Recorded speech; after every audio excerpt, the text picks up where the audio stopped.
C'était le 70e anniversaire de son beau-père, la maison était pleine d'invités, parents, amis, voisins. Une célébration qui aurait dû être une fête de joie, mais pour Sofia, elle s'est transformée en un nouveau chapitre d'humiliation silencieuse. Pendant que tout le monde riait et trinquait dans la chaleur de juillet, elle portait un chemisier à manches longues, cachette forcée pour les marques violettes qui peignaient sa peau. Marc s'est parti 3 jours plus tôt, lorsque Galina Fyodorovna, sa belle-mère, a décidé que, éduquer, signifiait lui serrer le bras si fort que ses doigts s'enfonçaient comme des griffes, la poussant contre la table lorsqu'elle osait répondre, lui laissant un énorme bleu-violet sur sa cuisse.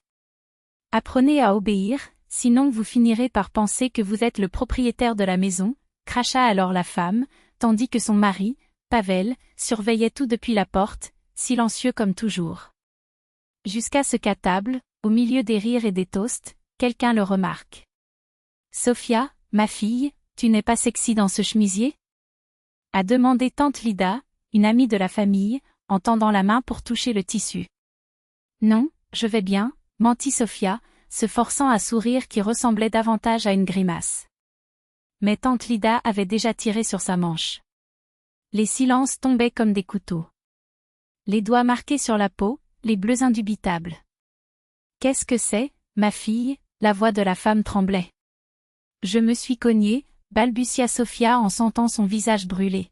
« Tu as frappé ?»« Ce sont des empreintes de main, ma fille », a insisté tante Lida, tandis que tous les regards se tournaient vers Pavel, qui souriait, détendu dans son fauteuil, le verre de vodka à la main.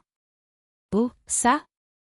Ma mère lui apprend juste comment se comporter, » dit-il, comme si c'était la chose la plus naturelle au monde. Sofia pense qu'elle peut faire ce qu'elle veut, mais Galina Fyodorovna sait remettre une femme à sa place. Les rires gênés des uns, le silence pesant des autres. « Que veux-tu dire par enseigner ?»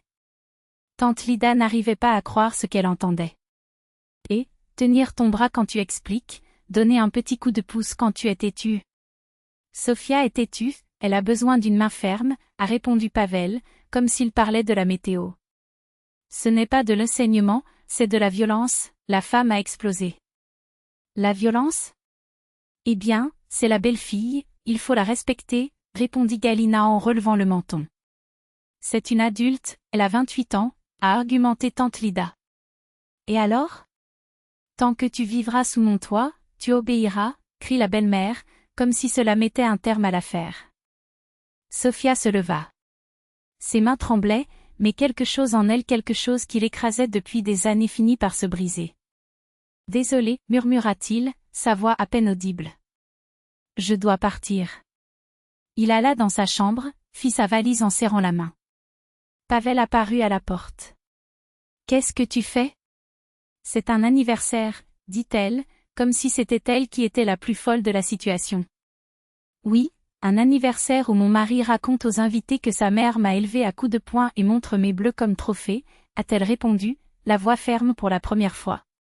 « Je viens d'expliquer. » Commença-t-il. « Qu'est-ce que tu as expliqué ? Que c'est normal qu'une femme se fasse agresser ? Que je le mérite parce que je ne baisse pas la tête, » a déclaré Sofia. « Regarde ma main, Pavel. Regarde. » Elle tendit le bras, les marques des doigts de sa belle-mère encore visibles. « C'est de la violence, ce n'est pas de l'éducation. »« Maman voulait juste t'apprendre, » murmura-t-il en détournant le regard. « Enseigner quoi ? Avoir peur ? Se cacher ? Tu as vu quand elle m'a poussé, tu as vu quand elle m'a tenu jusqu'à ce qu'elle laisse des marques, et elle n'a rien fait, » a crié Sofia. « Je ne voulais pas me battre, » a-t-il expliqué. « Non, tu ne voulais pas l'admettre.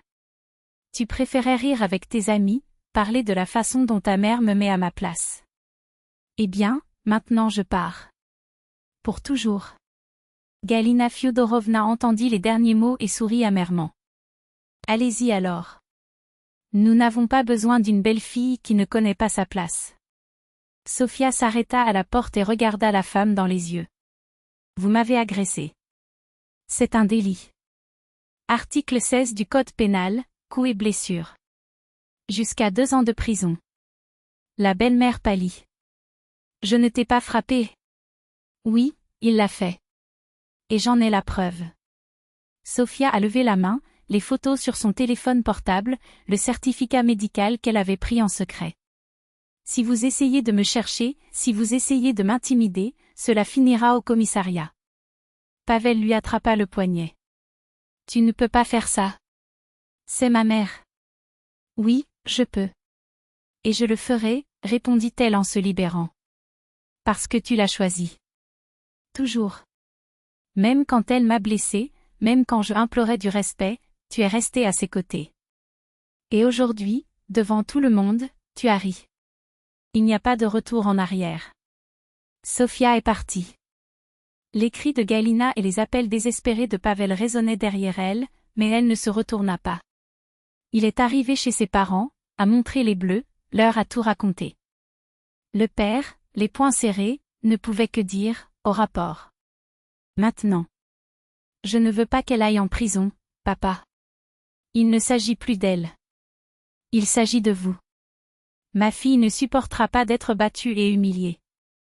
Sofia l'a signalé. Une semaine plus tard, Galina a reçu une amende légère car il s'agissait d'une première infraction mais son nom a été enregistré dans le système. Un avertissement, la prochaine fois, la justice ne se montrera pas aussi clémente. Pavel a appelé, écrit, supplié. Maman s'est excusée, jure qu'elle ne le fera plus. Reviens.